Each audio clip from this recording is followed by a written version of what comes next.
سبح لله ما في السماوات وما في الأرض وهو العزيز الحكيم. هو الذي أخرج الذين كفروا من أهل الكتاب من ديارهم لأول الحشر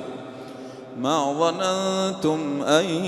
يخرجوا وظنوا أنهم مانعتهم حصونهم من الله فأتاهم الله من حيث لم يحتسبوا وقذف في قلوبهم الرعب يخربون بيوتهم بأيديهم وأيدي المؤمنين فاعتبروا يا أولي الأبصير. ولولا أن كتب الله عليهم الجلاء لعذبهم في الدنيا ولهم في الآخرة عذاب النار ذلك بأنهم شاقوا الله ورسوله ومن يشاق الله فإن الله شديد العقاب. ما قطعتم من ليلة أو تركتموها قائمة على أصولها فبإذن الله وليخزي الفاسقين. وما أفاء الله على رسوله منهم فما أوجفتم عليه من خيل ولا ركاب ولكن الله يسلط رسله على من يشاء والله على كل شيء قدير. ما أفاء الله على رسوله من أهل القرى فلله وللرسول ولذي القربى واليتامى والمساكين وابن السبيل كي لا يكون دولة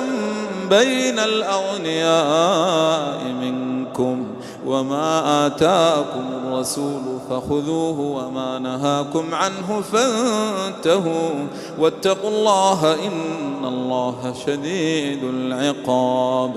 للفقراء المهاجرين الذين أخرجوا من ديارهم وأموالهم يبتغون فضلا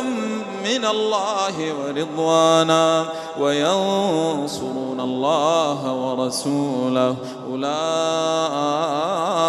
هم الصادقون. والذين تبوأوا الدار والإيمان من قبلهم يحبون من هاجر إليهم ولا يجدون في صدورهم حاجة مما أوتوا ويؤثرون على أنفسهم ولو كان بهم خصاصة ومن يوق شح نفسه فأولئك هم المفلحون. والذين جاءوا من بعدهم يقولون ربنا اغفر لنا ولإخواننا الذين سبقونا بالإيمان ولا تجعل في قلوبنا غلا للذين آمنوا ربنا إنك رؤوف رحيم. ألم تر إلى الذين نافقوا يقولون لإخوانهم الذين كفروا من أهل الكتاب لئن أخرجتم لنخرجن معكم ولا نطيع فيكم أحدا أبدا وإن قوتلتم لننصرنكم والله يشهد إنهم لكاذبون. لئن أخرجوا لا يخرجون معهم ولئن قوتلوا لا ينصرونهم ولئن نصروهم ليولن الأدبار ثم لا ينصرون لأنتم أشد رهبة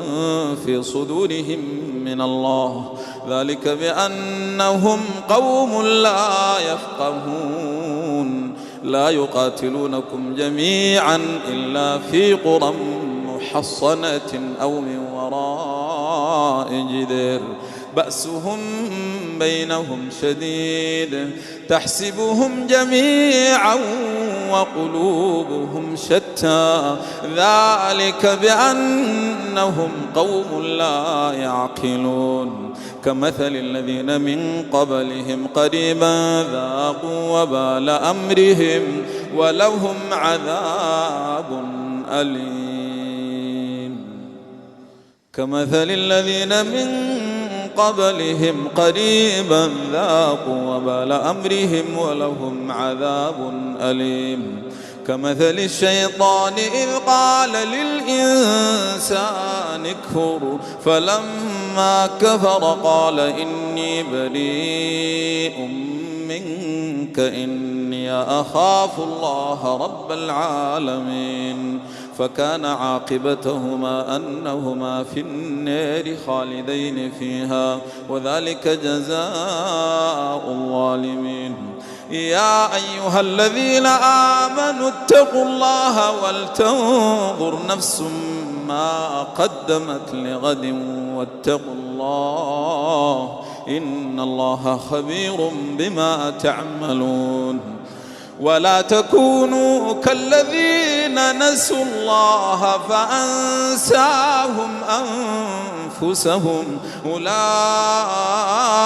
هم الفاسقون لا يستوي أصحاب النار وأصحاب الجنة أصحاب الجنة هم الفائزون لو أنزلنا هذا القرآن على جبل لرأيته خاشعا متصدعا من خشية الله وتلك الأمثال نضربها للناس لعلهم يتفكرون هو الله الذي لا إله إلا هو عالم الغيب والشهادة هو الرحمن الرحيم هو الله الذي لا إله إلا هو الملك القدوس السلام المؤمن المهيمن العزيز الجبار المتكبر سبحان الله عما يشركون هو الله الخالق البارئ المصور له الأسماء الحسنى يسبح له ما في السماوات والأرض وهو العزيز الحكيم